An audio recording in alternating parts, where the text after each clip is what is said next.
এই গাধা, সামনে যা ফ্যামিলি কার্ড, যেই ফ্যামিলি কার্ড দিয়ে তুই সারা জীবন বসে বসে ঘাস খেতে পারবি।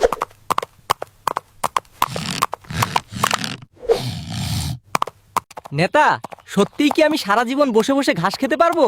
আরে গাধা, তুই শুধু না, তোর পুরো ফ্যামিলি সারা জীবন বসে বসে ঘাস খেতে পারবে এই ফ্যামিলি কার্ড দিয়ে।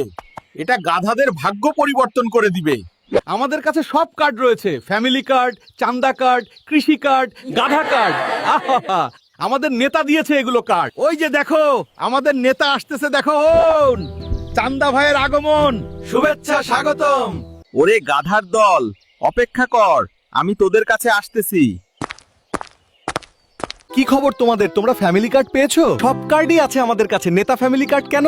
সব কার্ডই আছে আমাদের কাছে, ফ্যামিলি কার্ড, কৃষি কার্ড, চান্দা কার্ড এবং গাধা কার্ড। তাহলে এবার তোমরা নিশ্চিতে ঘাস খেতে থাকো। আমি চললাম, নির্বাচনের পরে তোমাদের সঙ্গে দেখা হবে। শোনো, গাধার দলের নেতা কিন্তু আমাদেরকে ফ্যামিলি কার্ড, কৃষি কার্ড, গাধা এবং চান্দা কার্ড দিতে চেয়েছে। এখন শুধু বাক্স ভর্তি ভোট দিবে তোমরা। আমরা গাধার দলেরা এখন থেকে ফ্যামিলি কার্ড দিয়ে বসে বসে ঘাস খেতে পারবো। কি মজা! নির্বাচন হয়ে গেল, কিন্তু আমাদের ফ্যামিলি কার্ডের ঘাস কোথায়? তারা যে বলল ফ্যামিলি কার্ড দিয়ে প্রত্যেক মাসে 15-20 কেজি ঘাস পাবো। কি ব্যাপার, তোমরা আর ঘাস খেতে যাও না কেন? না খেয়ে শুয়ে আছো কেন? ভাই, নির্বাচনের আগে আমাদেরকে ফ্যামিলি কার্ড দিয়েছিল নেতারা, কিন্তু এটা আর এখন কি করব?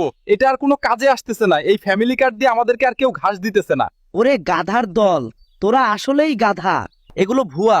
নির্বাচনের আগে নেতারা এরকম অনেক ভুয়া কার্ডের লোভ দেখায় ভোট পাওয়ার জন্য। তার মানে ফ্যামিলি কার্ড, কৃষি কার্ড এগুলো ভুয়া? হ্যাঁ, আসলেই এগুলো ভুয়া। সম্মানিত দর্শক, নির্বাচন এসে গেছে, তাই আপনাদের বাড়ি বাড়ি কিছু চান্দাবাজ নেতারা এভাবেই ফ্যামিলি কার্ড দিতে যাবে। এ সকল চান্দাবাজ নেতাদের কাছ থেকে দূরে থাকুন।